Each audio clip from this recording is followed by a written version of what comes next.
Assalamualaikum Profesor Zatun. Nama saya Nur Syakila binti Muhammad Aziz. Jumpa kat matrik saya I2020-4773. Pada hari ini saya akan membentangkan tentang SME Startup. Ciri-ciri untuk menjadi usahawan yang terkenal adalah yang pertama, matlamat yang jelas. Seseorang usahawan itu perlu mempunyai kaedah yang tepat untuk mencapai matlamat sesebuah perniagaan tersebut. Yang kedua, dia perlulah menjadi seorang yang kreatif dan juga inovatif. Dia perlu mencipta idea yang baru untuk pembangunan produk ataupun perkhidmatan dalam sesebuah perniagaan. Yang ketiga, kejujuran dan juga kecakapan serta kepercayaan. Sebagai seorang usahawan yang muda, dia perlu jujur dan juga yakin untuk berhadapan dengan pelanggan supaya dia boleh menarik perhatian salah seorang daripada pelanggan tersebut untuk membeli produk ataupun membeli perkhidmatan daripada perniagaan tersebut. Yang keempat, usahawan juga perlu menghadapi risiko secara berani untuk kesejahteraan ataupun kelangsungan perniagaan tersebut. Dia perlu yakin bahawa sasaran tinggi untuk mencapai cita-cita ataupun matlamat dia sebagai seorang usahawan dalam pentadbiran perniagaan. Yang kedua, yang kita perlu bincangkan adalah perkara yang diperlukan untuk memulakan perniagaan sendiri.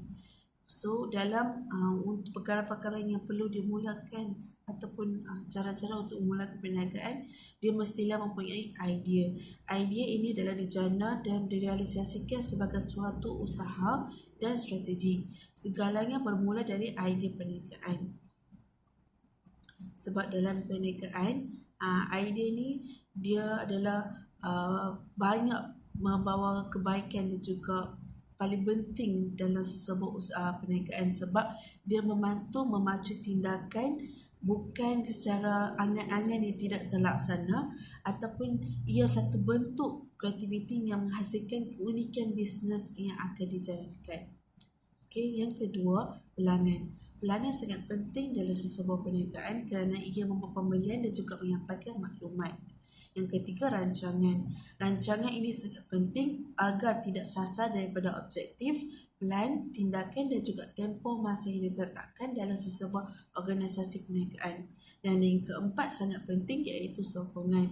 Sokongan ini perlu memastikan kejayaan usaha jualan organisasi ini berjalan dengan baik. Sebab apa?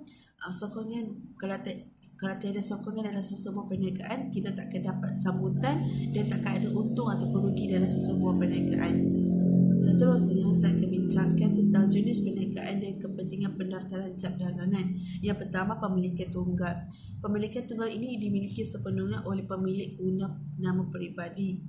Ia sangat penting dalam sesebuah salah satu perniagaan sebabnya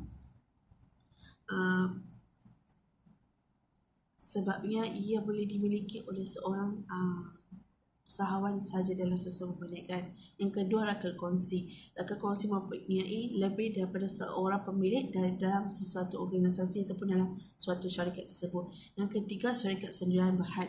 Syarikat sendirian berhad ini ditubuh oleh individu yang boleh memiliki hartanah dan juga tidak boleh jual saham kepada orang umum untuk beli saham tersebutlah. Yang keempat, perkongsian liability terhad. Gabungan ini adalah antara syarikat sendirian berhad dan juga rakan kongsi. Seterusnya, saya akan cakap tentang kepentingan pendaftaran cap dagangan. Yang pertama iaitu hak eksklusif.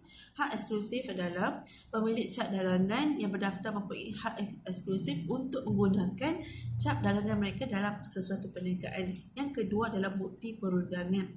Bukti perundangan ini sangat penting kerana pengakuan pendaftaran yang dikeluarkan oleh penjabat pendaftar adalah bukti perundangan berkaitan pemilikan sesuatu cap dagangan.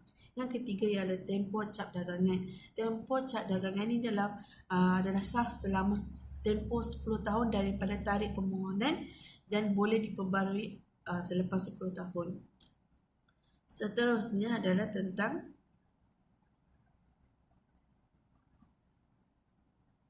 kitaran perakuanan. Kitaran perakuanan kita ada 6. Yang pertama iaitu pengata imbangan. Pengata imbangan adalah penutupan setelah penyelarasan ini dibuat dan kita perakuanan bermula. Yang kedua adalah sumber dokumen perniagaan. Sumber dokumen perniagaan sangat penting kerana terdapat bukti transaksi, contohnya macam receipt, invoice, rekod jualan yang dimiliki oleh usahawan dalam perniagaan tersebut. Yang ketiga ialah entry ataupun journal. Journal ni adalah untuk merekod dan menganalisis transaksi melalui buku ataupun sistem point of sale. POS orang kata, dan rekod secara elektronik. Yang keempat adalah ledger. Ledger ni memang dalam setiap perniagaan akan ada, sebabnya maklumat akan direkodkan di dalam jurnal, diletakkan dalam ruangan spesifik debit ataupun kredit sebagai format catatan berguna simpan kira-kira. So boleh direkod juga dalam buku ataupun secara elektronik. Okey, yang kelima adalah imbangan duga. Imbangan duga ni merupakan akaun perniagaan di akhir tempur akauntan. So ia direkod sebagai bulanan, suku tahunan ataupun tahunan. Dan yang keenam adalah untung ataupun rugi. Untung atau rugi adalah merupakan salah satu istilah yang sangat penting, ataupun makna yang sangat penting dalam sebuah perniagaan. Sebabnya kalau tak ada untung, kita tak dapat nak bayar modal yang kita keluarkan, dan juga kita tak dapat bayar pekerja-pekerja dan juga yang lain-lain. Okey. Untung dan juga rugi ni adalah untuk merekod hasil, kos dan juga pembelanjaan yang terlibat semasa tempoh perakaunan bulanan, suku tahunan ataupun tahunan.